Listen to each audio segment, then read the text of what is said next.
Tiberius Julius Cotys I Philocaesar Philaromius Eusebius, also known as Cotys I or Cotys I, was a prince and Roman client king of the Bosporan kingdom. Cotys I was the second son of Roman client monarchs Aspergus and Gepipyrus. His eldest brother was Prince and King Mithridates. He was a prince of Greek, Iranian and Roman ancestry. Cotys I was the second grandchild and grandson of Bosporan monarchs Asander and Dynamus and Roman client rulers of Thrace. Cotys ate an Antonia Tryphena. Through his maternal grandmother Antonia Tryphena, he was a descendant of Roman triumvir Mark Antony. Tryphena was the first great-granddaughter born to the triumvir. Through Tryphena, Cotys I was also related to various members of the Julio-Claudian dynasty. Through Aspergus, Cotys I was a descendant of the Greek Macedonian kings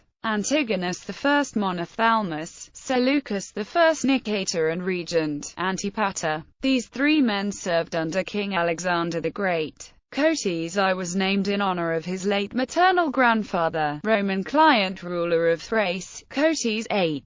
Little is known on the life of Cotys I. When Aspergus died in 38, his brother had become joint rulers with his mother. Sometime before 45, the Roman Emperor Claudius had given his brother the whole Bosporan kingdom to rule. Claudius recognized and appointed Mithridates as the legitimate Bosporan king. In 45, for unknown reasons, Claudius deposed Mithridates from the Bosporan throne and Claudius replaced Mithridates with him. Claudius had withdrawn the Roman garrison under Aulus Didius Gallus from the Bosporan kingdom, and a few Roman cohorts were left with the Roman knight Gaius Julius Aquila in the Bosporan. Cotys I's brother despised the situation and mistrusted him and Aquila. Mithridates attempted to regain his throne. Mithridates was able to entice the leaders of the local tribes and deserters into his allies. He was able to seize control of the local tribes and collect an army to declare war on Cotys I and Aquila. When Cotys I and Aquila heard news of this war, they feared that the invasion was imminent. Both men knew they had the support of Claudius. Mithridates with his army engaged in war with Cotys I's army and Aquila's battalions, in a three-day war, which Cotys I and Aquila won unscathed and triumphant at the Don River. Mithridates was forced by Claudius to surrender. Mithridates was captured and taken to Rome as a prisoner. He was displayed as a public figure beside the platform in the Roman Forum along with his guards, and his expression remained undoubted.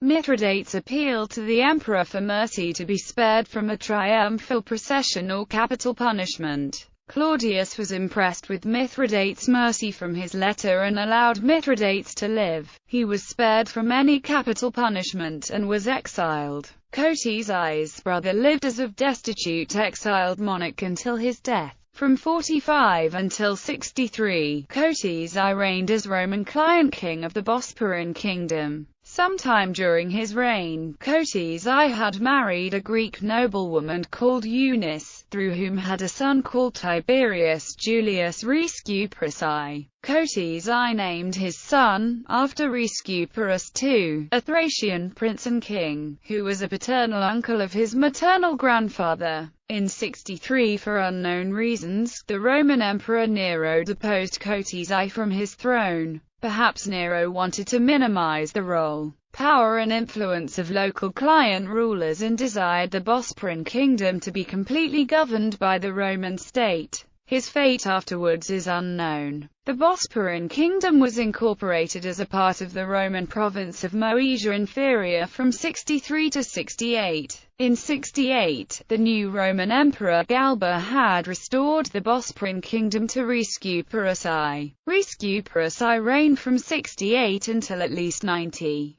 Cotys I was a contemporary of the ruling Flavian dynasty, in particular the reign of Domitian. Through Cotys I, Cotys I would have various descendants ruling on the Bosporan throne until the mid-4th century, and among his descendants would have at least 2 kings who bore his name.